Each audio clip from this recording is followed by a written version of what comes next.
Hello everyone, short and sweet spoken English. From this video you are going to learn how to use the word something in simple sentences and how to use it in your day-to-day conversations.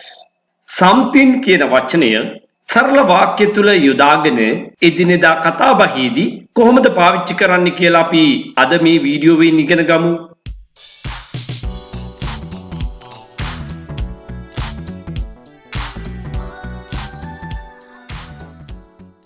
Let's eat something. Let's eat something. අපි මොනවා හරි කමු. Let's eat something. අපි මොනවා හරි කමු. කෑම මේසෙට ගියාට පස්සේ මේ දෝණි කල්පනා කරනවා කන්නේ මොනවද කියලා. එතකොට අම්මා කියනවා eat something. මොනවා හරි කන්න. eat something. මොනවා හරි කන්න.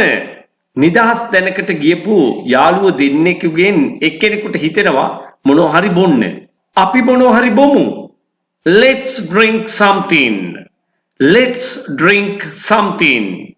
මොනවා හරි බොන්න. Drink something. Drink something. මොනවා හරි කියන්න. Say something. Say something. මොනවා හරි කියන්න. ඉතින් මේකට කිසිම ප්‍රතිචාරයක් දක්වන්නේ නැති වෙනකොට මෙන්න මෙහෙමත් කියනවා. කරුණා කරලා මොනවා හරි කියන්න. Please say something. තවත් කෙනෙක් යම් අසරණ තත්වයකටපත් වෙනවා. එහෙම නැත්නම් යම් ප්‍රශ්නයකට බැඳ වෙනකොට කියනවා Please do something. කරුණා කරලා මොනවා හරි කරන්න. Please do something. කරුණා කරලා මොනවා හරි කරන්න.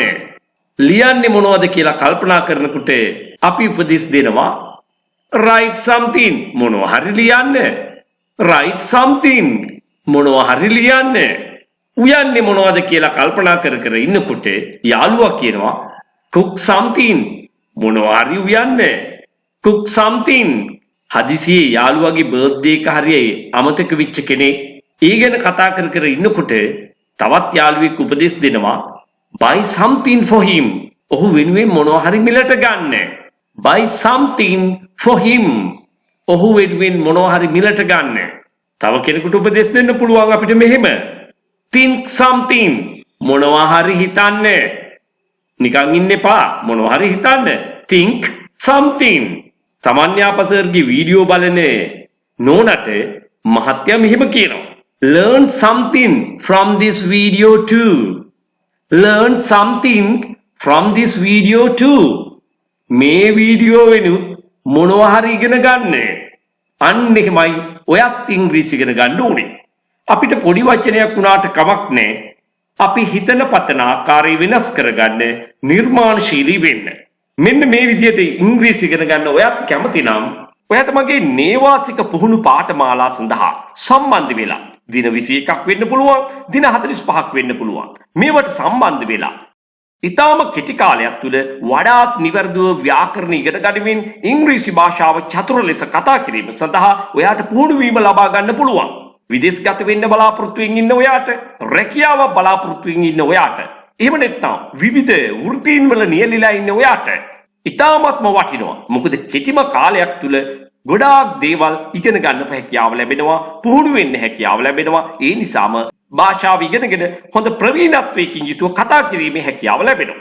එහෙම සහභාගී වෙන්නම බැරි අය සඳහා විශේෂයෙන්ම විදේශගත වෙලා දැනටමත් සේවය කරන අය ඔන්ලයින් ක්ලාසස් සඳහා විමසීම් කරන්න පුළුවන්. ඒ වගේම පාසල් යන දුවලා පුතාලටත් ඔන්ලයින් ක්ලාසස් එහෙම නැත්නම් දැනටමත් රැකියාවල නියැලීලා ඉන්න අයට මේ වගේ ෆිසිකල් ක්ලාසස් වලට සම්බන්ධ වෙන්න බැරි නම් අන්න ඒ අයට ඔන්ලයින් ක්ලාසස් සඳහා විමසීම් කරන්න පුළුවන්.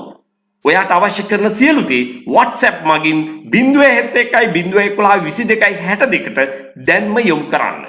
ඒ වගේම ඔයා තාමත් මගේ channel එක නරඹන්නේ subscribe කරලා නෙවෙයි නම් channel එක subscribe කරලා තියාගන්න. එතකොට ඔයාට මේ වගේ වටිනා පාඩම් රැසක් ඉගෙන ගැනීමේ හැකියාව තියෙනවා. ඒත් එක්කම ඔයාට තාමත් මගේ වීඩියෝ සියල්ලම නරඹන්න බැරි වුණා නම් ඔයාට ඉඩ පහසුවේ විවේකයේ ලැබෙන වෙලාවට අනිවාර්යයෙන්ම channel එකේ තියෙන ඒ වීඩියෝ නරඹන්නත් අමතක කරන්න එපා. හේතුව ඔයාට thumbnail එකේ පෙන්වන දේට වැඩිය ගොඩාක් ඇතුලෙන් ඉගෙන ගන්න තියෙනවා. So thank you everyone.